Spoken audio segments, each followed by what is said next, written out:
GM Chads and Degans, welcome to today's automated crypto news flash. This AI-generated video will provide you with a brief overview of the most recent developments in the cryptocurrency space. The following video is provided for informational purposes only and not intended as investment, financial or other advice. The U.S. Securities and Exchange Commission, SEC, has deemed recent filings for spot Bitcoin exchange-traded funds, ETFs, by BlackRock, ARK Invest, Fidelity, and other asset managers as inadequate. The SEC has stated that the filings are not clear and comprehensive enough. The exchanges representing the asset managers in the filings, Nasdaq and the Chicago Board Options Exchange, CBOE, were told by the SEC that they should have provided more information about the surveillance sharing agreements with spot Bitcoin exchanges. However, the asset managers have the option to resubmit their filings after addressing these concerns. BlackRock's application, which introduced a surveillance sharing agreement, has prompted other asset managers to amend their applications. While spot Bitcoin ETFs have been denied in the US since 2017, they are already available in Canada. This article has been published by Cointelegraph.com. Cboe's BZX exchange has named Coinbase as the market for its surveillance sharing agreement in the refiling of its spot Bitcoin exchange-traded fund, ETF, applications. Companies such as Fidelity, WisdomTree, VanEck, ARK Invest, Galaxy, Invesco, and BlackRock have filed for spot Bitcoin ETFs, and the SEC had previously deemed the applications inadequate for not naming the market partners for surveillance sharing agreements. CBOE stated that Coinbase represents a significant portion of US-based Bitcoin trading and named it as its partner for the surveillance sharing agreements. These agreements are crucial for preventing market manipulation and protecting consumers. The SEC will review the applications, and a 45-day review period will commence upon publication in the Federal Register, extendable to a total of 240 days.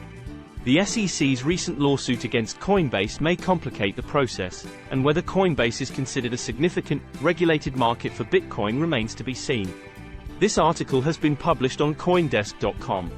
Cryptocurrency exchange Kraken has been ordered by a federal court to provide user account information and transaction history to the IRS for tax compliance purposes.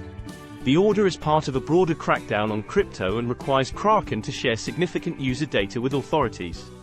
The IRS had previously issued a summons to Kraken, which the exchange failed to comply with. The court ruling now compels Kraken to provide details on accounts involved in at least $20,000 worth of cryptocurrency trading between 2016 and 2020.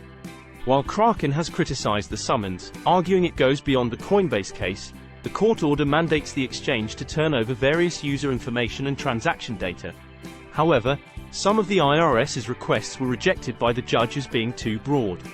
This development reflects the increasing regulatory scrutiny faced by crypto markets in the United States. This article has been published on cryptodaily.co.uk. Luxury fashion house Dior has introduced a new line of men's sneakers called B33, which incorporates Ethereum blockchain technology. Each pair of sneakers is linked to a unique non-fungible token, NFT, minted on the Ethereum blockchain, providing authentication and security for buyers. Only 470 pairs of B33 sneakers will be released, priced at $1,350 each. Additionally, other styles of the sneakers will feature an NFC chip that grants access to a personalized online platform with digital certificates of authenticity and exclusive services. Dior's parent company, LVMH, has shown interest in blockchain technology, with several of its brands already incorporating it into their products. Dior's approach focuses on the product's benefits rather than using blockchain-related terminology. Earlier, Louis Vuitton also announced its first NFT collection, featuring digital collectibles in the form of treasure trunks, with high price tags. Dior and Louis Vuitton's embrace of blockchain technology reflects the growing trend of fashion brands exploring the world of NFTs and Web3. This article has been published on CryptoNews.com. 6 months ago, YouTuber Logan Paul faced controversy over his NFT game project called Crypto Zoo. Paul promised to burn his zoo tokens and refund buyers, but it appears that none of these promises have been fulfilled. There is no evidence that Paul burned any of his zoo tokens, and buyers have reported receiving no payments or refunds. The majority of zoo tokens are held in a Crypto Zoo game wallet and on the PancakeSwap exchange. Other wallets in the top 10 holders have not sent tokens to burn wallets, and some have recently received tokens. Paul's second promise was to refund buyers for the price they paid for NFTs, but buyers claim they have not received any refunds. The development of the Crypto Zoo game seems to have stalled, with no updates or progress since January. The class action lawsuit against Paul and the Crypto Zoo team is ongoing. Paul has not responded to requests for comment on the token burn, refunds, or the future of Crypto Zoo. It remains uncertain whether Paul has lost interest in the project or is waiting due to the lawsuit. Crypto Zoo holders are left waiting for refunds that are currently in limbo. This article has been published on decrypt.co. The UK government has passed the Financial Services and Markets Act 2023, which embraces cryptocurrency and blockchain technology. The Act regulates crypto assets and promotes their safe adoption in the UK. It introduces sandboxes to encourage innovation and growth in the financial markets.